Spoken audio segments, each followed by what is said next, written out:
¿Cómo les va? Muy buenas noches, bienvenidos a 50 Minutos. Bueno, en primer lugar, la verdad es que es para celebrar la cantidad de gente, hombres, mujeres, familias, chicos, que se movilizaron ayer en plazas en todo el país bajo la consigna Ni Una Menos para poner por fin en agenda en un año electoral, además un tema como la violencia de género, que según estadísticas que no son oficiales, porque es una de las falencias que tenemos, se cobra la vida de una mujer cada 40 horas. Y justamente ya tuvo en el día de hoy una primera repercusión con el anuncio que hizo Elena Hayton de Nolasco, una de las integrantes de la Corte Suprema de Justicia de la Nación, planteando que va a haber un registro desde el Poder Judicial de femicidios, porque hoy en día los únicos relevamientos son de aquellas muertes que aparecen en los diarios las mujeres como víctimas de violencia machista, pero no hay desde el propio Poder Judicial iniciativas que permitan catalogar a las muertes como tales. Entonces es un primer paso muy importante para generar una estadística que nos permita medir y por lo tanto prevenir mejor esta problemática. Así que felicitaciones a todos los que participaron en la organización de la marcha. Y ahora viene la parte más difícil, que es lograr que esta conmoción social se traduzca en políticas concretas que salven vidas, ¿no?, de mujeres que están encerradas en esa situación. Después vamos al tema político, son horas muy intensas porque faltan días nada más para que el miércoles, la semana que viene, venza el plazo para presentar las alianzas electorales de este año en el que se disputa la sucesión de Cristina Fernández de Kirchner. La gran especulación en las últimas horas gira alrededor de Sergio Massa.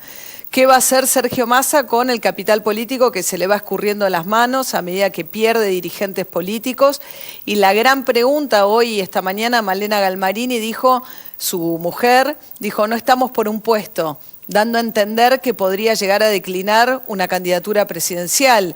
Lo mismo dijo hoy Aníbal Fernández, planteando que ya estaría cerrado el acuerdo por el cual iría Sergio Massa de candidato a gobernador, de uno de los candidatos a gobernadores que podría llevar Macri en sus boletas, después que gane la interna, porque primero tiene que ganar la interna, cosa que estamos dando todos por sentado. Lo que pasa es que hay otro candidato en carrera del espacio de Massa, que es Francisco Narváez, que por estas horas se mantiene muy en silencio, como también Mauricio Macri. Si uno escucha las declaraciones de Macri y de algunos de sus círculos más allegados, está más concentrado en defender la candidatura de María Eugenia Vidal, que es la que él propone en provincia de Buenos Aires, pensando en llevar a Gabriela Michetti como candidata a vice. Pareciera ser que eso está bastante encaminado. En las últimas horas la propia Michetti, le dio un poco de asidero a esa versión. Y están también los aliados de Mauricio Macri que van a competir con él en la elección presidencial, en la previa, ¿no?, para ver quién se queda con la candidatura presidencial de ese espacio. Ernesto Sanz por el radicalismo y Lilita Carrió por la coalición cívica. Lilita Carrió parece haber depuesto fuertemente las objeciones que tenía hacia Massa y hacia el Frente Renovador. Dijo que hay algunos dirigentes valiosos y pareciera estar orientándose Lilita Carrió a apoyar la idea de que Massa vaya en una de las listas que finalmente llevará al ganador de este espacio en las elecciones presidenciales como candidato a gobernador de la provincia de Buenos Aires. Decíamos que son horas de definición, aparecen también los nombres que deben surgir de compañeros de fórmula. Está con nosotros el compañero sorpresa, podemos decir, Ernesto Sanz, que es Lucas Liach. ¿Qué tal, Lucas? Buenas noches. ¿Qué tal? ¿Cómo estás, María? ¿Van con Massa, sin Massa en provincia de Buenos Aires? ¿Qué te gustaría? Yo lo que quiero es, en todo caso, convencer a los que votaban a Massa de votar a nuestro espacio, en particular al radicalismo. Ahora, ¿qué va a pasar exactamente con Massa? Es algo que hay noticias todo el tiempo y que me cuesta dar una opinión sobre qué va a pasar. Claro, bueno, enseguida vamos a estar charlando con Lucas, pero antes nos vamos a meter, y le agradezco muchísimo, está con nosotros Gonzalo Bonadeo, una gran autoridad para hablar nada menos que de un tema como el que nos ocupa, que es el fin de la era Blatter y este escándalo de la FIFA que salpica Grondona, la AFA, el fútbol argentino. Antes de sentarme a charlar con Gonzalo, lo que les voy a proponer es un video que tuvo más de 3 millones de visitas. Se trata de un video de un comediante inglés que anteriormente había hecho otra presentación aludiendo al escándalo de la FIFA con algún grado de humor, pero mucha información, que llevó 8 millones de visitas en internet. John Oliver es su nombre, les propongo que lo vean, es un resumen, después lo pueden buscar en internet. Tomamos esto de presentación y me siento ya a charlar con Gonzalo Bonadeo. Sepp Blatter, who's been president of FIFA for the last 17 years. Now, on his watch, the World Cup has left a trail of devastation. Just last year, Brazil spent billions of dollars on massive new stadiums to host the World Cup. Stadiums which have met a predictable fate. FIFA literally went into Brazil, paved paradise, and put up a parking lot. Blatter has previously suggested raising the popularity of women's soccer by saying they could, for example, have tighter shorts. Female players are pretty. Blatter has overseen is more questionable than the 2022 World Cup being awarded to Qatar, because not only will the conditions be terrible to play in, but the number of migrant workers that have died in Qatar since the Cup was announced has been staggering. 209 members in FIFA get a single vote for president, and a lot of those smaller members have a financial interest in keeping things exactly as they are. The US gets the same share as Montserrat, which A, isn't even a country, and B, has a population of less than 6,000. So America, a country with a population of 320 million, gets just as much as an island with a head count matching that of a slightly overbooked Caribbean cruise. Barring an indictment, the only people with the power to get rid of Sepp Blatter are FIFA's sponsors, these companies. Bueno, esto era justo antes de que se conociera la renuncia de Blatter. Buenas noches, Gonzalo, gracias por venir. María, gracias por la invitación. ¿Cómo termina? ¿Dónde termina esto, no? Es el culebrón ideal para quien quiere ocultar alguna crisis, porque da toda la impresión de que es hora tras hora, tras hora, tras hora, y que esto no va a terminar. Lo último que hay es la revisión, según Folha de São Paulo, de 1000 contratos diferentes de Brasil vinculados con el Mundial 2014. Y es natural que esto pase, porque nosotros decimos, uy, mirá, sacaron a los tipos de la FIFA detrás de una sábana. Hace menos de un año se llevaron a un señor en pantuflas del hotel de la FIFA en Copacabana, porque, entre otras cosas, la FIFA desactivó el negocio hotelero en Brasil durante el Mundial. Claro, se vinieron de todo con la empresa, un sobrino de Blatter, se vinieron de todos los paquetes hoteleros a precio vil para revenderlo ellos a millonadas, que es lo que hacen con la tele, sin ir más lejos, ¿no? Ahora, ¿qué va a pasar, con la AFA, Grondona y los que están hoy en la AFA, que son los herederos de Grondona, ¿no? Bueno, hay varios desafíos en ese sentido. Por un lado, si me preguntás si la causa norteamericana se va a desparramar en Argentina, porque sí, la verdad que no hay ninguna razón, dependerá del interés.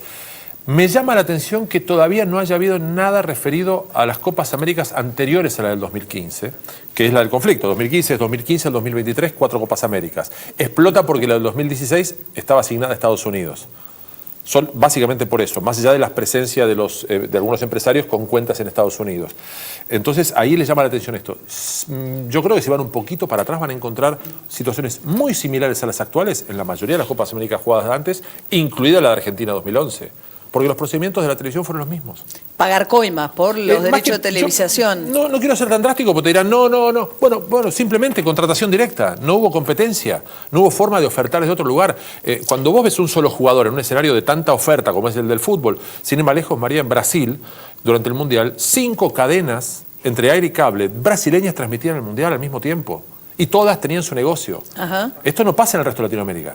Desde hace años no pasa. Es que tiene una sola. Como es acá torneos y competencias. Claro, pueden pasar distintas señales. Por ejemplo, la Copa América la van a transmitir varias señales, pero siempre desde la misma empresa que contrata los derechos. Una única empresa monopoliza los derechos. Bueno, mi desafío sería que me nombres más o menos a gente, no es que esté muy en el negocio, pero que me nombren productoras de televisión en deportes en Argentina. Bueno, ¿cuántas conocen? Claro. Bueno, de hecho se suponía que después de la pelea con Grondona, el gobierno había roto también con torneos y competencia y termina cayendo de vuelta a mano de torneos y competencia. Es que no cayeron de vuelta. La primera oferta que hizo el gobierno fue a torneos seguir con el fútbol. Pasa que nadie lo va a querer aceptar de una manera franca. Es lo primero que se nos dijo, ¿no? Y la verdad que Torneos no quiso por su vínculo con Clarín y Teis Sports, sino romperlo de entrada. Pero muy rápidamente siguieron con eso. ¿Desde qué lugar? Desde la contratación para el Mundial 2014, que es la más reciente, con producción absoluta de torneos, con derechos de torneos y además con la presencia de Bursaco al lado de Capitanich cuando hicieron la presentación del operativo. Eso ¿Cómo es para vos, Gonzalo? Porque vos trabajás en torneos, trabajas en TIC, que es mitad de Grupo Clarín y mitad de torneos. Sí, con una particularidad. Sí. Que es importante porque algunos informes son erróneos en ese sentido. La producción de la mayoría de las cosas que hacemos nosotros es desde Teis Sports, que es una empresa que tiene personal específico, que no es ni de Clarín ni de torneos. Después hay otras cosas que sí produce torneos, que es parte de su estilo. Te vende un derecho con la producción incluida, con lo cual hay una facturación extra, o en todo caso un control del producto. Y después, no, naturalmente que no es cómodo. Pero de alguna manera, con esto que está pasando, también desde algún lugar se empieza a transparentar que el demonio del deporte en Argentina no era el canal en el que yo trabajo. Que tenemos nuestros defectos y nuestras virtudes, pero la verdad, quienes manejaban realmente toda la historia es Torneos, que no es Teis Sports, y que es un aliado tanto de Clarín como del gobierno, como de Fox Sports, que es cliente, y ESPN con algunas cosas. En fin, cuando alguien maneja los derechos de la Copa Libertadores, la Copa Sudamericana, la Copa América, los Mundiales de Fútbol, los Juegos Olímpicos, naturalmente casi todas las cadenas que quieren interesarse en el deporte caen en quien tiene los derechos, en cualquier lugar del mundo. Que es un socio de Grondona, me parece que a esta altura está claro, ¿no? Por lo menos de... Sí. Además, estas empresas que aparecen en el medio, ¿no? Porque aparece Santa Mónica, que para contratar la selección de fútbol, todo el mundo... Vos por suerte sos futbolera, María. Sí.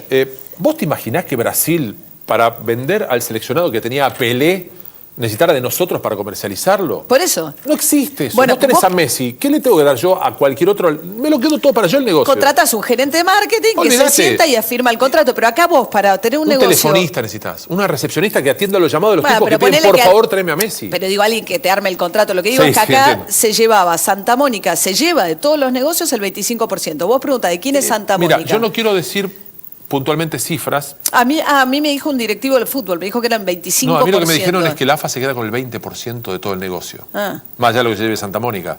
Y la AFA tiene otra situación particular. El seleccionado subcampeón del mundo, que tiene a Messi adentro, es decir, una empresa quiere, ¿qué quiere una empresa de ropa deportiva? Un seleccionado en el cual esté Messi, Higuaín, Agüero y Tevez, o uno en el que esté Karim Benzema y Paul Pogba. Naturalmente quiero el de Messi. Sin embargo, Francia cobra 3 o 4 veces más que la Argentina por su camiseta de seleccionado. Claro.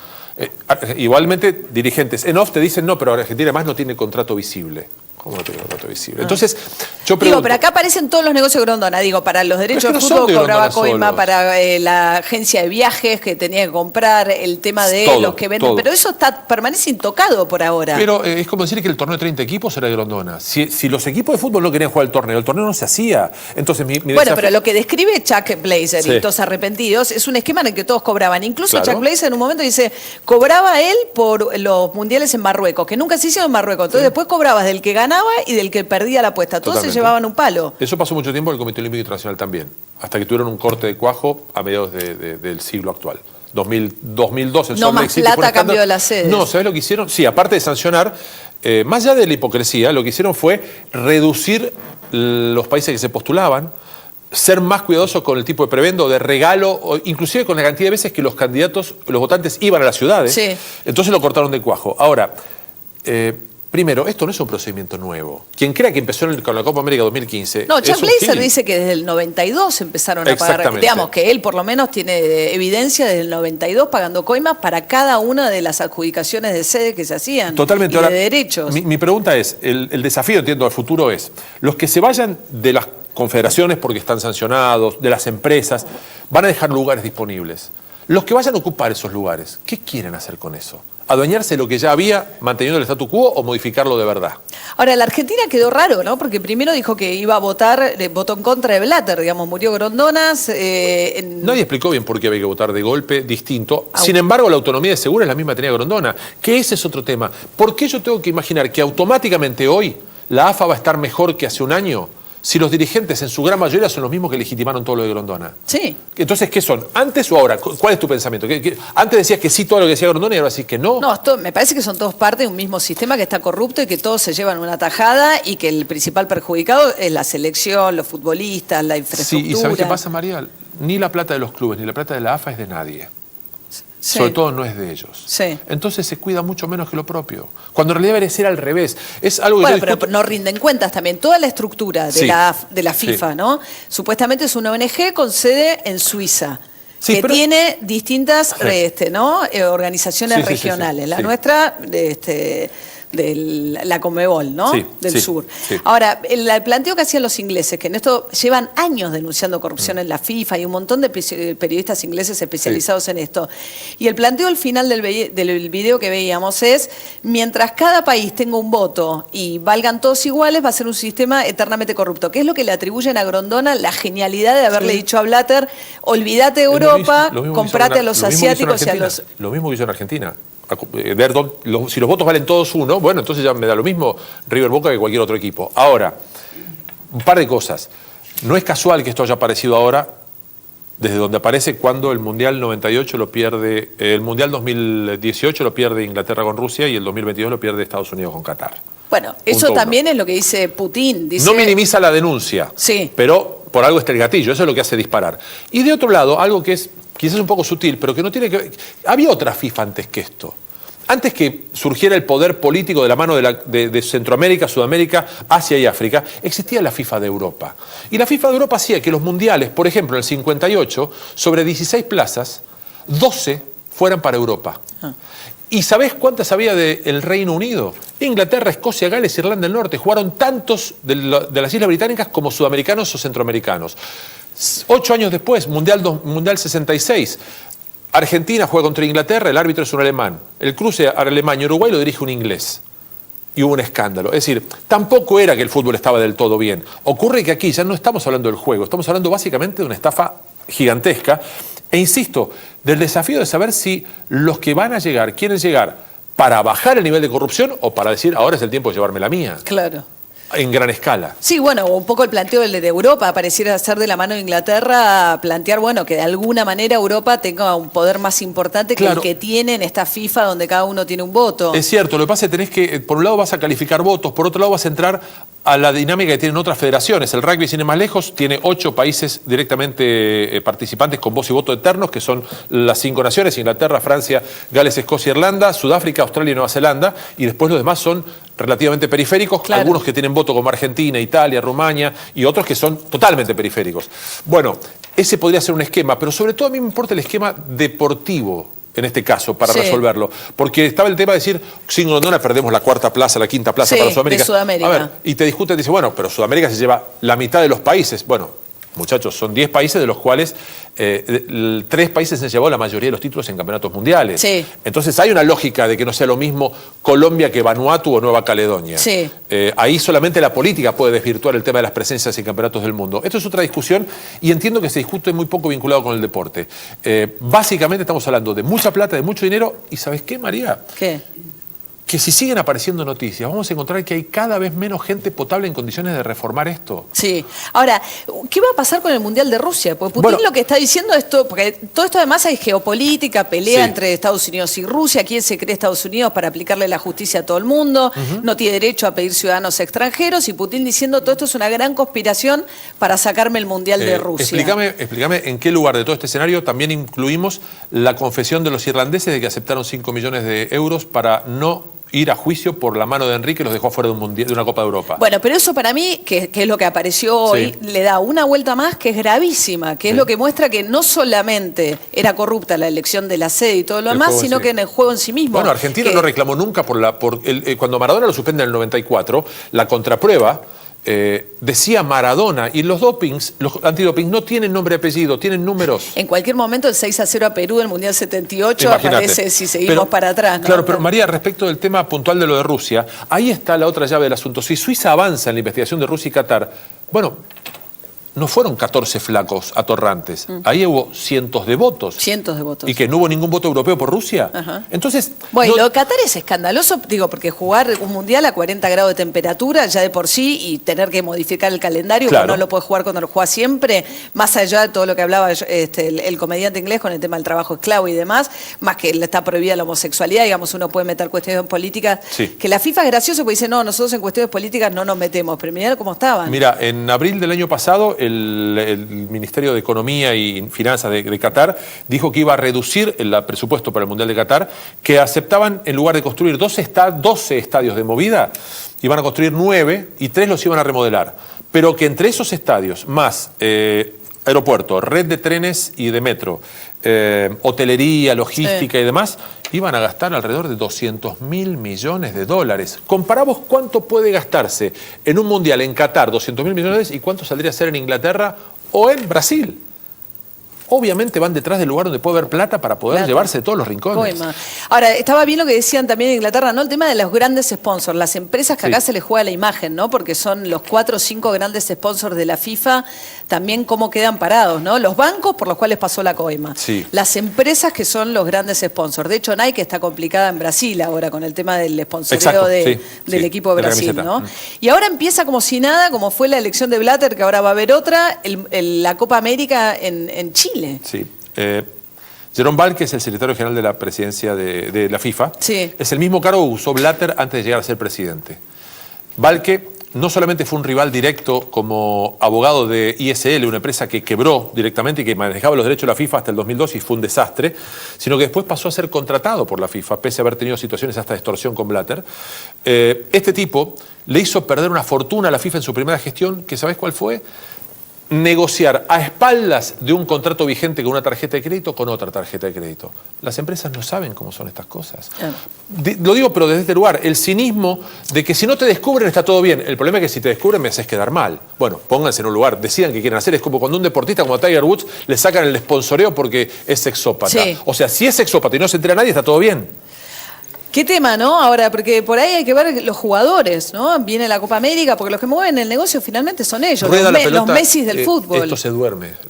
El sábado, si el sábado te anuncia, el sábado a la hora que juegan Juventus, Barcelona en Berlín, anuncian que Blatter se suicidó, no se entera nadie. Disculpen la figura, es un poco exagerada, ¿no? Y es muy triste lo que estoy diciendo, pero ¿qué quiero decir? Rueda la pelota. Hay fútbol jugándose. En el Mundial de Brasil hubo escándalo, se jugaron los partidos, se jugaron. Terminó el Mundial. Y ya está. Lamentablemente esto es así. Especulan con nuestra pasión, que nos enloquece. Es lo mismo con el Juego Olímpico. Desde el momento que empieza al que termina, toda la cosa periférica pasa a ser exclusivamente periférica, por grave que parezca. Bueno, ojalá que cambie algo, ¿no? Más allá de la salida de Blatter. Tenemos que tener energía para las dos cosas. Disfrutar del fútbol y condenar a los chorros. Gracias, Gonzalo. Vos, muchísimas gracias. Quédense ahí, vamos a charlar con Lucas Liache, joven, es economista, parece que eso está medio de moda en las fórmulas, y va a ser el compañero de Ernesto Sanz en la fórmula del radicalismo para la presidencia. Ya venimos.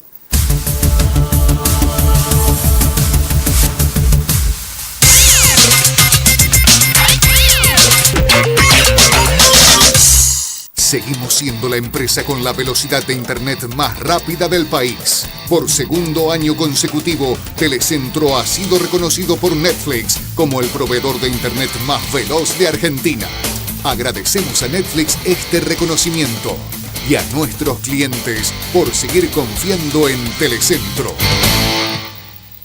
¡Dale, dale! ¡Salí! ¡Toma! ¡Dale! ¡Correte! ¡Sí! ¡Dale, dale, dale! ¡Sí, sí, sí! ¡Vamos! Jugando esto soy un monstruo. Cada vez somos menos raros los bichos raros que elegimos Cunnington Cola. Cunnington, corta la sed. Con el tiempo, la piel pierde su volumen, expresión y definición. Eucerin Volume Filler, con extracto de magnolia, restaura la pérdida de volumen, redefiniendo el contorno facial. Eucerin Volume Filler. Más volumen, más expresión. Solo de Eucerin. Potencia tu cuidado antiedad diario con el nuevo Volume Filler Serum concentrado.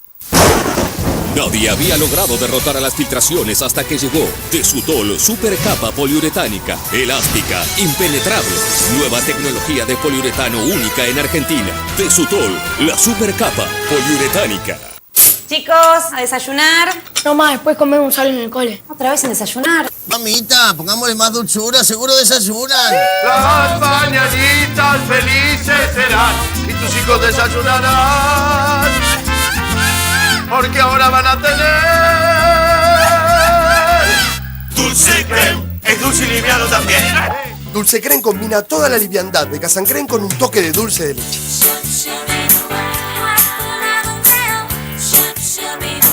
Despertate más dulce con Dulce Creme de Casancreme.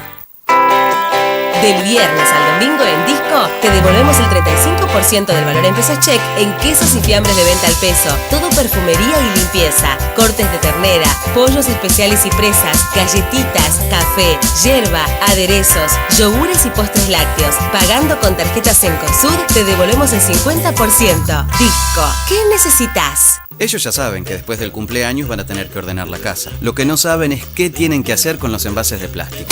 Claudio, Marcela, si el plástico está limpio y seco, lo pueden separar junto con los demás reciclables. Para más información, entra en buenosaires.gov.ar/Ciudad Verde. Buenos Aires Ciudad. En todo estás vos.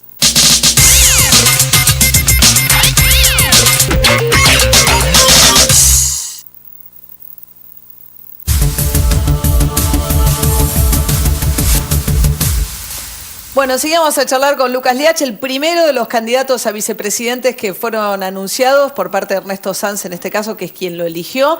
Y ya está en nuestros estudios también Jorge Fontevecchia, que es el fundador y CEO de Editorial Perfil. No es, a pesar de ser dueño y editor de medios, es bastante reacio a las notas, así que es una gran oportunidad para charlar con uno de los protagonistas, de los grandes protagonistas desde los medios de comunicación de esta década kirchnerista que tanto nos ha dado para debatir acerca de medios, y justamente se trata sobre su libro, que es ¿Quiénes fuimos en la era K? Así que enseguida vamos a estar charlando con él también. ¿Qué tal, Lucas? Buenas noches. ¿Qué tal? ¿Cómo andas, María? ¿Bien? Bien, ¿y vos? Todo bien.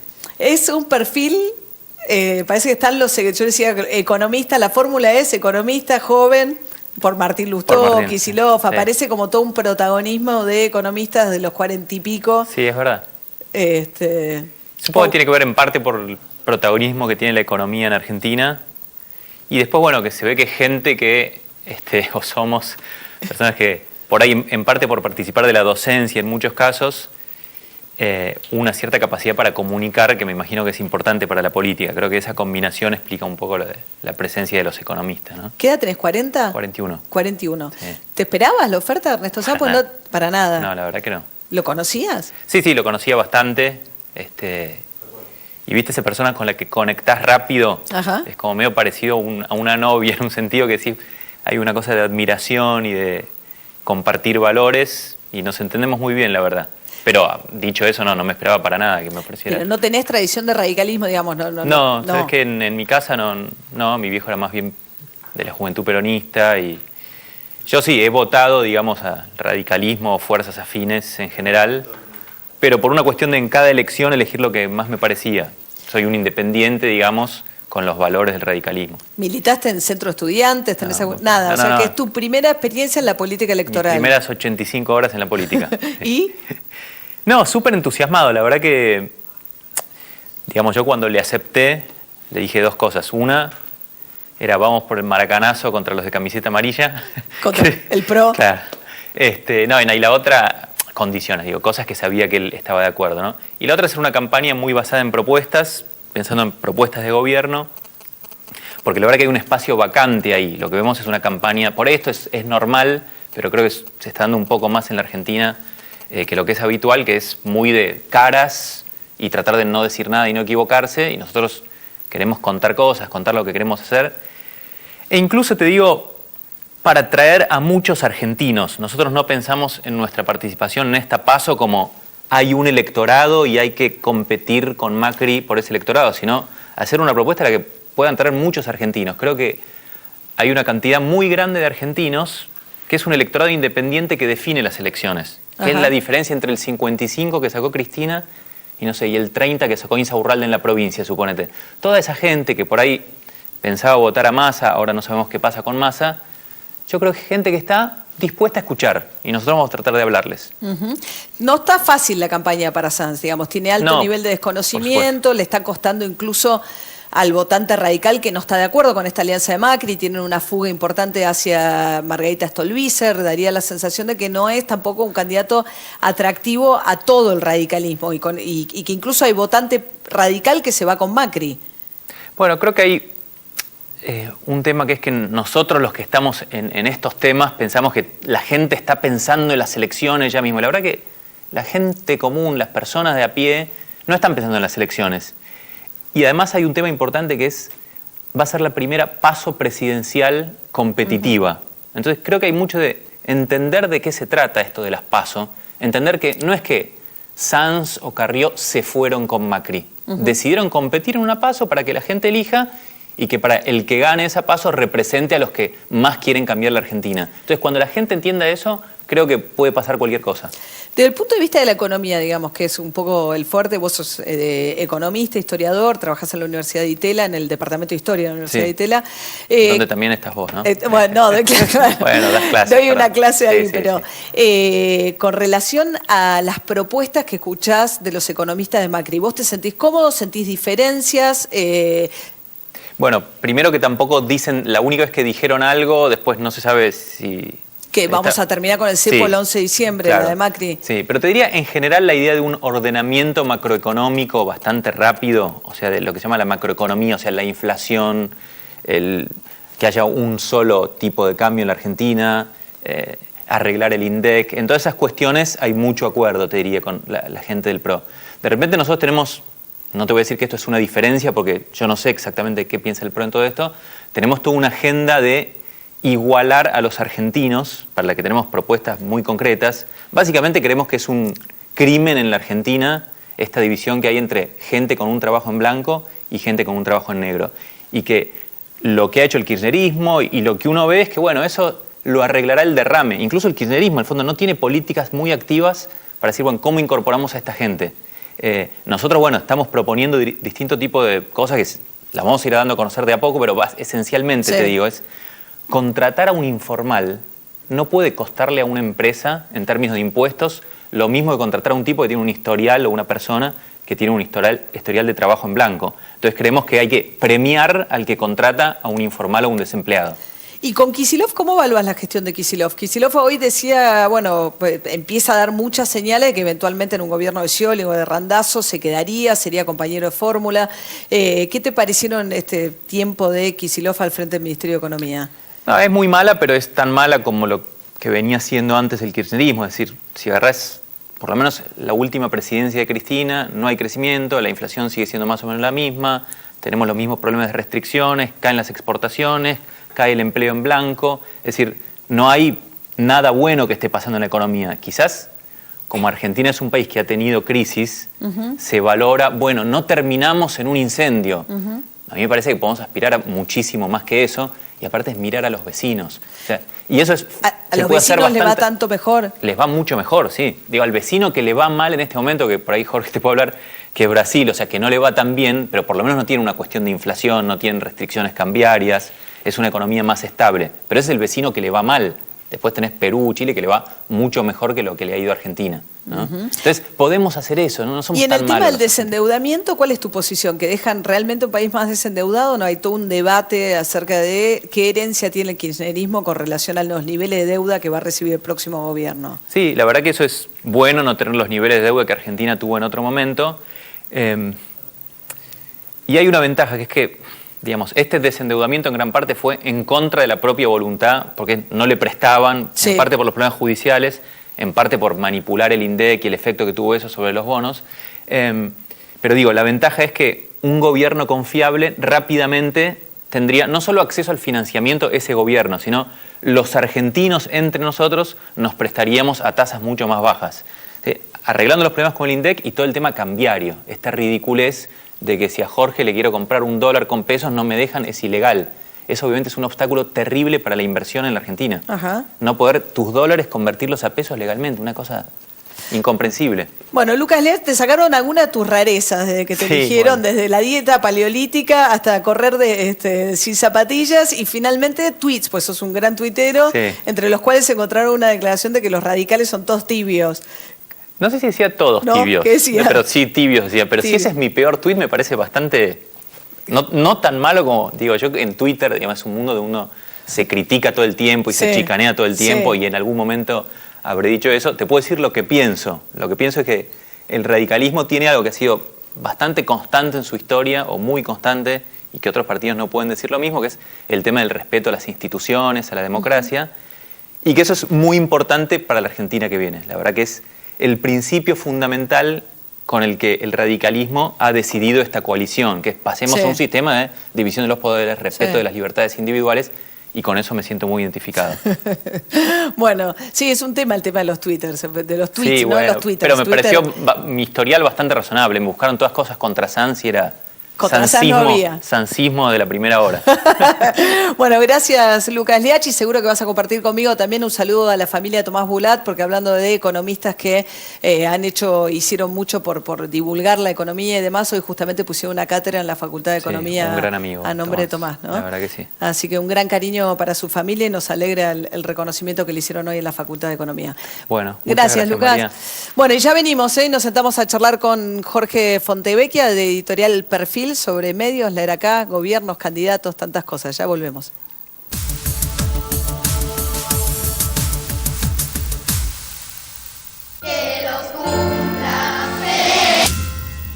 Al cumplir 18 años, miles de jóvenes sin familia pueden quedarse en la calle.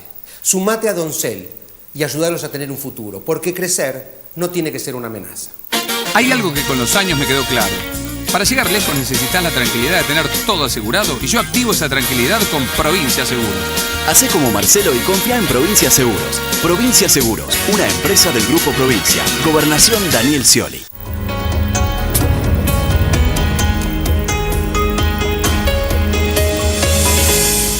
Crecer es brindar oportunidades. Crecer es motivar el desarrollo de la gente. Crecer es promover la cultura y el deporte. Queremos seguir creciendo junto a vos. Banco Ciudad. Te quiere ver crecer. 0822-20400. bancociudad.com.ar. Ayudamos a producir más alimentos con menos recursos para un mundo en crecimiento. Descubrí quiénes somos realmente. Ingresá a Descubrí Monsanto y sé parte de la conversación.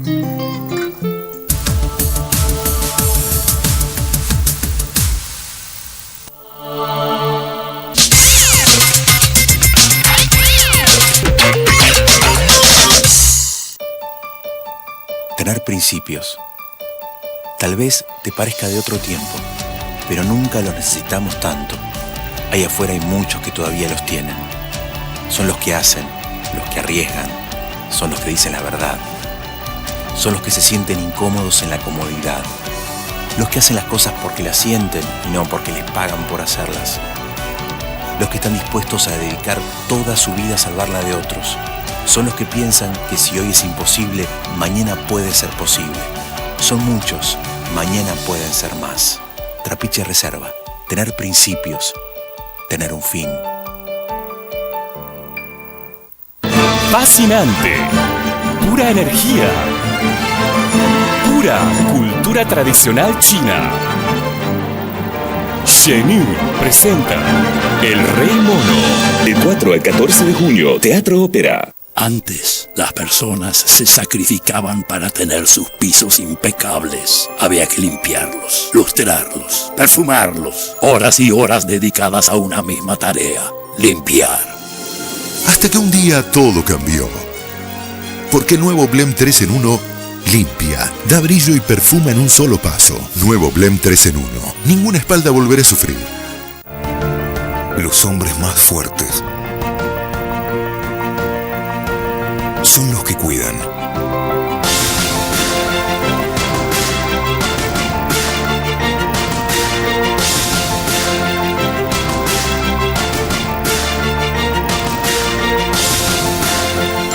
El cuidado hace al hombre más fuerte.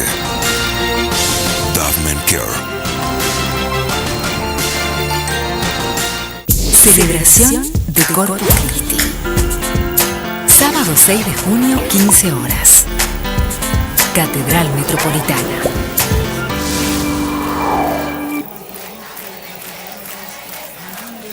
Un nuevo Río Negro próspero que defienda el crecimiento de la producción y el turismo. Una provincia en marcha con inversión privada. Ya estamos trabajando para que estas ideas se conviertan en un Río Negro que crece. Con liderazgo y gestión, vamos a poner en marcha el proyecto que siempre quisimos. Miguel Pichetto, gobernador. Un nuevo Río Negro. ¡Sí!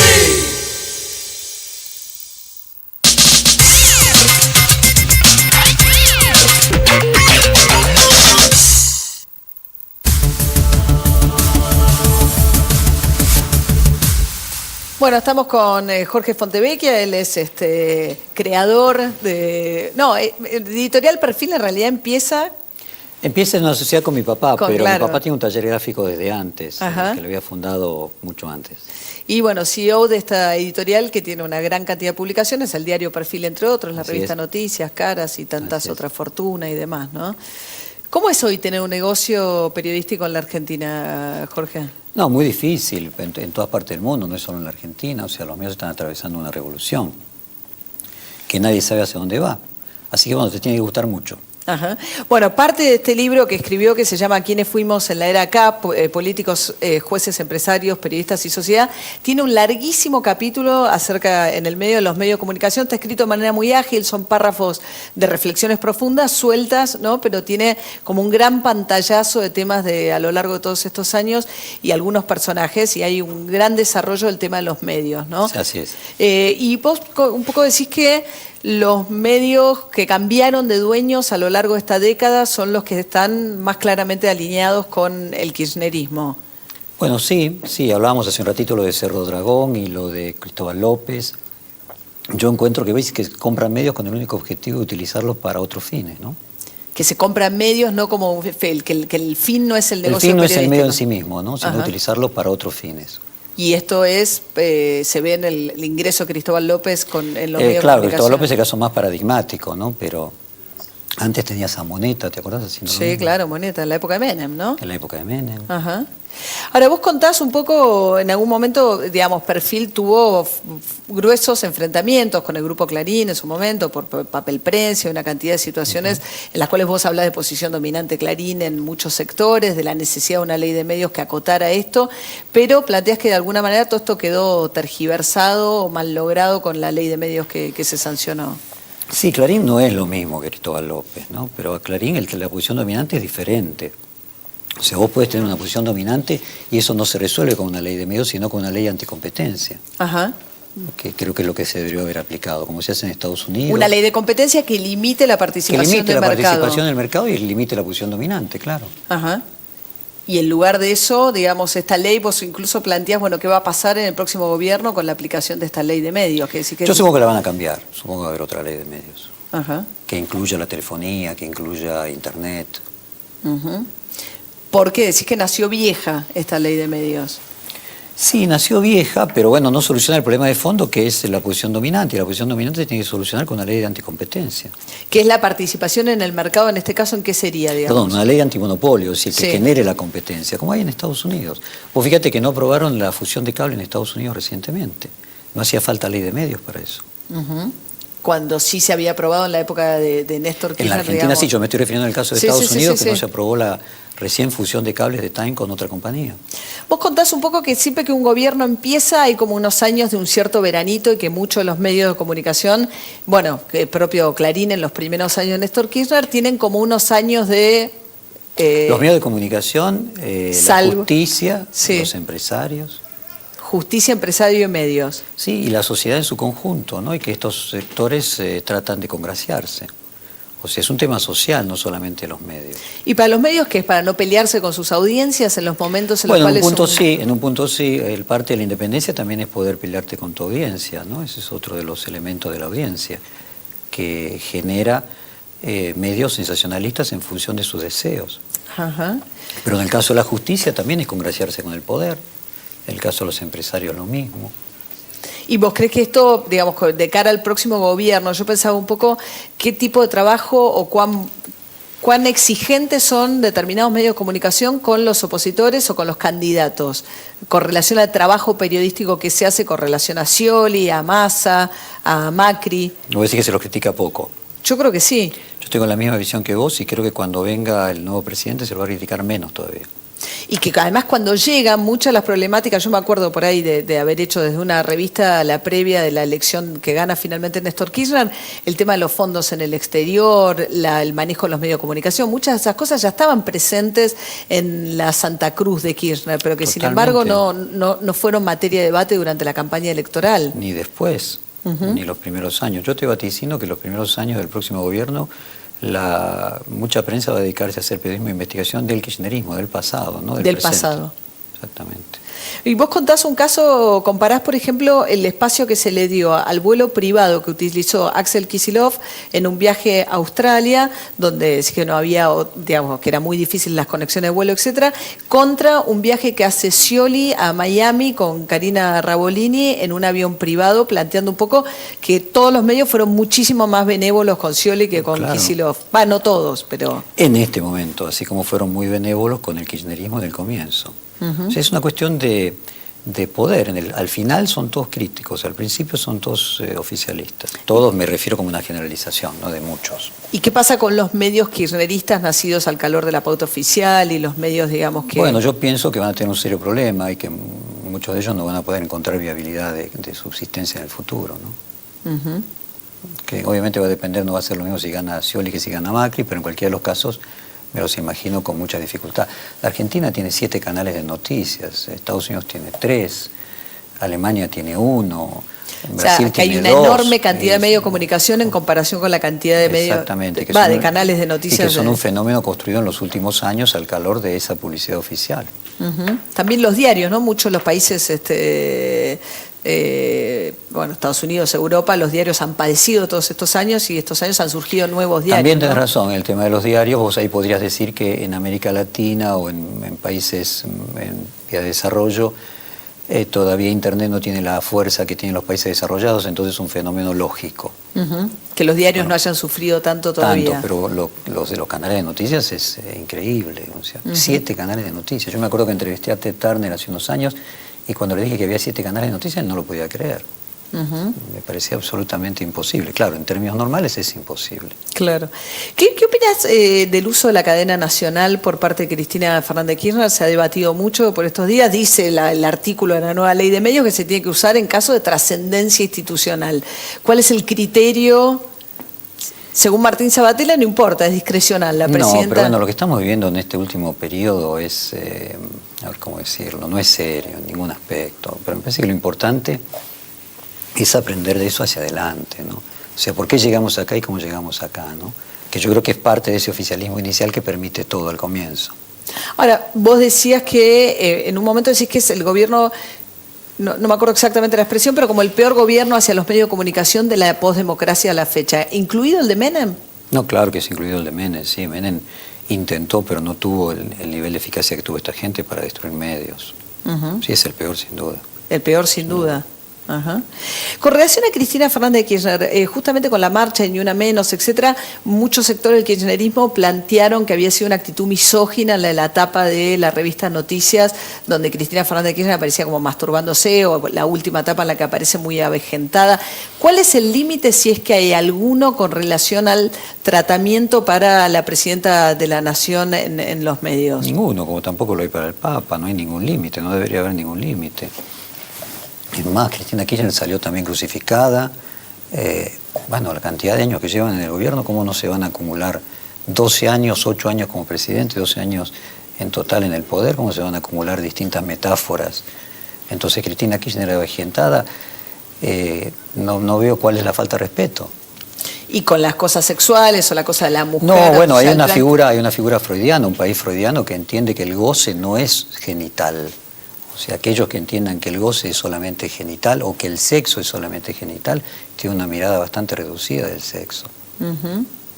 Ahora, ¿por qué siempre ponía Clarín, Nación y Perfil en la misma tanda, ¿no? Y ustedes no habían sido particularmente, digamos, aliados empresariales con Clarín previamente a la llegada del kirchnerismo.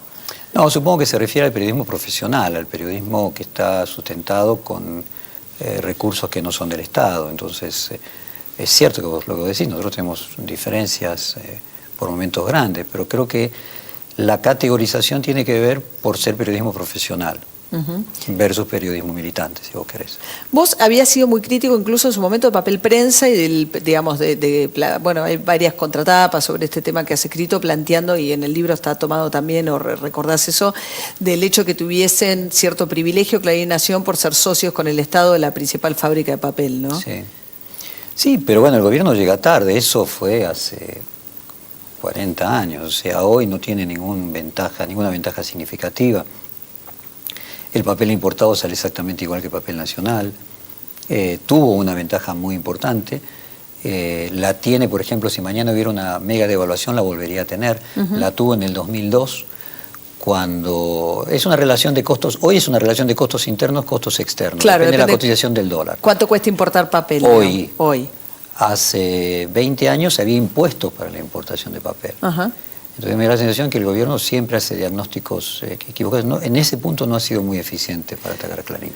Y vos hablás también del panelismo y de cierta degradación del periodismo político, las dificultades para el periodismo de investigación, y que en este contexto nos sorprende que figuras que vienen del mundo del espectáculo de repente empiecen a ocupar estos lugares. Si uno ve lo que fue la presencia de los candidatos en el programa de Tinelli, digamos, ¿qué reflexión? Bueno, la sociedad de Le Bon escribió La Sociedad del Espectáculo hace también más de 30 años, o sea, no es un fenómeno que sea exclusivamente argentino. A mí me da la sensación que lo que nosotros tenemos es un problema de otra envergadura, que hay una decadencia global donde probablemente lo que represente los políticos provenientes del espectáculo sea parte de lo mismo, de una cultura que se ha degradado, pero no es un fenómeno especialmente argentino. En la Argentina se da más exacerbado por nuestra propia nuestra propia decadencia, que lleva muchos años. Argentina es uno de los pocos países del mundo de que en los últimos 80 años ha empeorado sus condiciones de vida, ha pasado de ser, sexta, séptima economía del planeta a la número 25, 30. O sea, Argentina tiene problemas que trascienden a Tinelli. Donde Tinelli podría ser un síntoma, no una causa. Un síntoma, Tinelli como... Y al final haces como nombres y vas poniendo como reflexiones a partir de determinados nombres. Si hablas de La Nata, decís, el problema es pensar a La Nata como un periodista. Bueno, yo creo que cuando vos me preguntabas respecto de la audiencia, seguir la audiencia, de si en los primeros años del gobierno los medios tienen que seguir la audiencia, hay distintas formas de hacer periodismo. Yo lo escuchaba recién a Bonadeo con el tema de deporte, y evidentemente hay un periodismo de fuentes que es militante. Por ejemplo, los periodistas deportivos no son los que descubren los casos de corrupción del deporte. Mirá que Europa tiene diarios deportivos importantes, sin embargo lo descubrió un diario como el New York Times, que de deporte poco y de fútbol nada. A mí no me parece que sea raro eso, me parece que es muy lógico, porque cuando estás muy cerca de determinados temas generas un compromiso que son militantes de las fuentes. O sea, yo te lo pondría, por ejemplo, en el caso de las publicaciones especializadas. Una revista de autos no te va a decir que los autos son malos. También porque tiene muchos avisadores del sector automotriz. Porque, bueno, no, pero lo que pasa es que primero tiene lectores para tener avisadores. Sí. O sea, me parece que eso es invertir el orden de los factores. O sea, lo primero que tiene son personas que le gustan los autos. Entonces hay que primero entender los distintos tipos de periodismo. Hay un periodismo militante que no es solo de política, es militante de deporte, había publicaciones donde hay programas de clubes de fútbol. Está tan cerca, digamos, de la fuente que no tiene proximidad, bueno, la libertad o la independencia necesaria como para hacer. Y hasta te digo, inconscientemente, es un problema de falta de... O sea, de ceguera paradigmática, se podría decir. Pero vos decís que La Nata excede la figura del periodista. Bueno, en primer punto, vos tenés un periodismo que es un periodismo militante de las fuentes. Después tenés un periodismo que vos planteabas de la necesidad de tener audiencia, que en determinados medios, y fundamentalmente los audiovisuales, es fundamental tener cierta cantidad de audiencia, para lo cual no se puede, o es muy difícil, o es poco conveniente, ser independiente de la audiencia. Entonces esto obliga a desarrollar otro tipo de capacidades que no tienen que ver con el periodismo. Después está el periodismo de investigación, que en líneas generales es un periodismo crítico, que se independiza de lo que la audiencia desea, que en general está distante de todo el mundo. No todo el periodismo es igual. Entonces quizás a donde vos ibas, eso lo que estoy diciendo es que La Nata, y fundamentalmente su programa de los últimos años, tiene componentes de show que no pueden ser juzgados simplemente con un parámetro periodístico. Y también tiene altos estándares de calidad periodística y de periodismo de investigación. Pero hay componentes que no son necesariamente periodísticos. Bueno, digo, el humor. Sí, claro. Cualquier persona sin ser un especialista en medios puede darse cuenta, ¿no? Bueno, es súper interesante la mirada de Jorge Fontevecchia, que habitualmente escribe las contratapas de siempre, ¿no? Siempre. Las contratapas del diario Perfil los días domingos, y ahí se ve un poco lo que aparece también en este libro, Quienes fuimos a leer acá, que es un criterio criterio alejado de las antinomias también, ¿no? Que en algún momento, de lo cual también hablas. Bueno, o hay otras antinomias, o sea, hay grietas también que no son necesariamente gobierno o no gobierno. Vos podés decir que quizás la principal grieta que tiene la Argentina a nivel de comunicación es entre superficialidad y profundidad. También, o sea, hay antinomias buenas. El problema es que si las categorías es gobierno o no gobierno, estamos reduciendo la política. Bueno, muchísimas gracias. A ustedes. Ustedes quédense ahí, que vamos a la última tanda del programa y enseguida volvemos.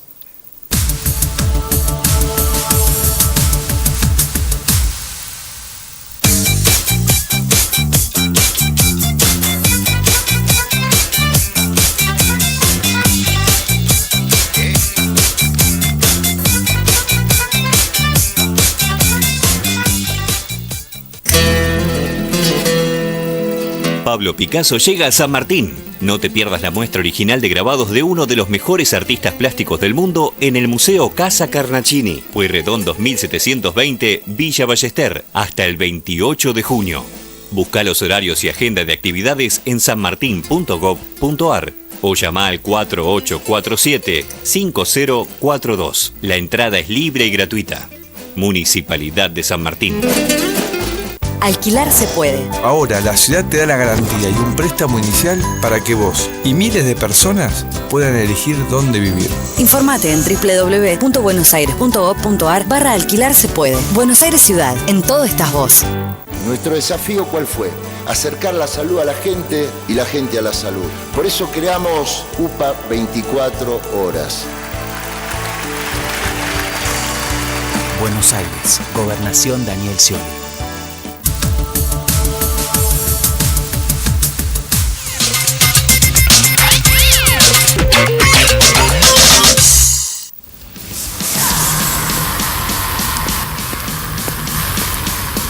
No. Hay cada loco en la calle. Cada vez somos menos raros los bichos raros que elegimos Cunnington Cola. Cunnington, corta la sed. No saben lo que me pasó. Venía manejando, un tipo se me cruza. ¡Bah! Me bajo. El tipo se baja. ¿A qué tipo? Enorme. 2 metros. Una montaña humana. Le digo 2 palabras y ahí mismo arruga. Y se va. Se va pidiendo perdón el tipo. Anda. Decí que no me agarró cruzado, que si no... Salvando las sobremesas con Danet, también salvamos las historias condimentadas del tío. Porque con un Danet arriba de la mesa es imposible levantarse, ya que está hecho con el más rico chocolate y lo mejor de la leche a la Serenísima para que lo disfrutemos todos los días. Salvemos la sobremesa. Danet, a solo 6 pesos por pote. Aquasystem cuida el agua de tu casa. Y Sigas Termofusión garantiza seguridad en la conducción de gas. Aquasystem y Sigas Termofusión. Agua y gas con máxima seguridad. A mi merienda le encantan las tortas, los arrollados y los alfajorcitos. Le encantan los panqueques, los dedos y las bocas sucias. A mi merienda le encanta el dulce de leche colonial La Serenísima. Y si no hay, ni sueñes con que te invite. Dulce de leche colonial La Serenísima. Más intenso, mucho más rico. El que más nos gusta a los argentinos.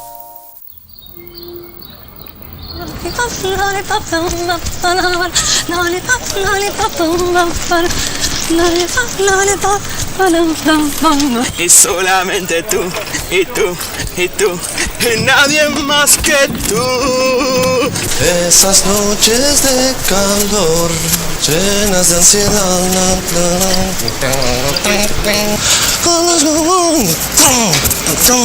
Por eso yo te quiero dar algo de corazón. Cada vez más, la ciudad que tanto queremos es la ciudad que queremos tanto. Cada vez más, en todo estás vos.